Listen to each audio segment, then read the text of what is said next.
situation at that point when you're seeing the movie. And ఇంకో question sir, ఈ సినిమాకి సంబంధం లేదు. రేపు అంటే మీరు కల్కి తీశారు, సైన్స్ ఫిక్షన్ గురించి మీరు సినిమా తీయడం వల్ల చాలామంది మీద ఆ ఇంపాక్ట్ ఉంది. మీరు ఒక మాట చెప్తే అది చాలామందికి రీచ్ అవుద్ది. రేపు మార్నింగ్ సునీత విలియమ్స్ గారు రేపు భూమి మీదకి రాబోతున్నారు అనమాట. సో ఒక 9 నెలల పాటు ఒక మహిళ ఎంతోమందికి ఇన్స్పిరేషన్, ఆమె గురించి మీ మాటల్లో వినాలని sir.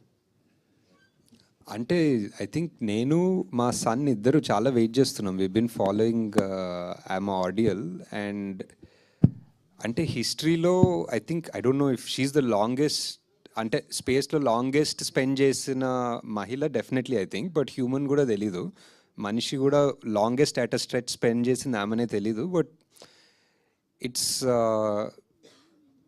I don't know, it's must have been చాలా స్కేరీ కూడా ఉంటుంది. But also in a way చాలా proud that somebody from our land, ఒక Indian is gone, she survived all of this.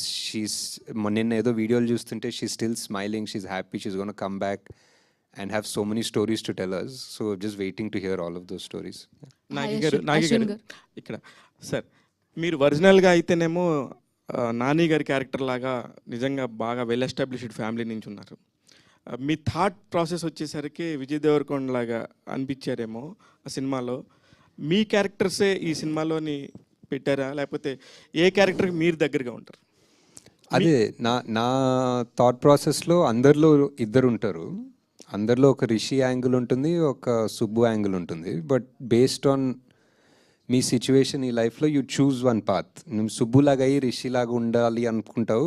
కొంతమంది రిషిలాగా తిరుక్కుంటూ అరే నాకు సుబ్బు లాంటి కారు ఉంటే బాగుంటుంది అనుకుంటారు. So it's always a mix match. Nobody is satisfied because లైఫ్లో ఏది దొరికినా మీరు ఏదో సక్సెస్ అన్నారు కదా, like success in whose perspective. ఎవరన్నా నువ్వు సక్సెస్ అంటేనే అప్పుడు నువ్వు సక్సెస్ అవుతావా అన్నది ఒక వేరే థాట్ ప్రాసెస్, వేరే సినిమా క్వశ్చన్ అది.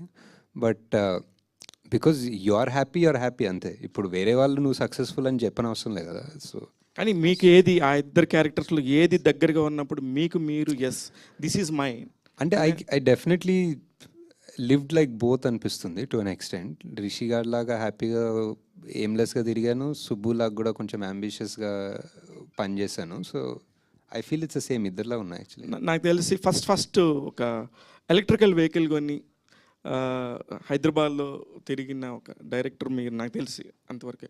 అయితే ఇప్పుడేందో సార్ మళ్ళీ మీరు ఏదో మామూలు కార్ వేసుకుని వచ్చినట్టున్నారు బాగా. సేమ్ కార్, ఆ కార్. ఓకే అనుకున్నాను. అంటే మీకు అంటే అంత రివల్యూషన్ అప్పటి నుంచే ఉంది కదా, దాని గురించి ఎవల్యూషన్ ఎప్పుడు ఎలా వచ్చిందనే దాని మీద అడుగుతున్నాను అంతే నేను. ఇప్పుడు చాలా బాగుందండి. ఇప్పుడు అమేజింగ్ నంబర్ ఆఫ్ కార్స్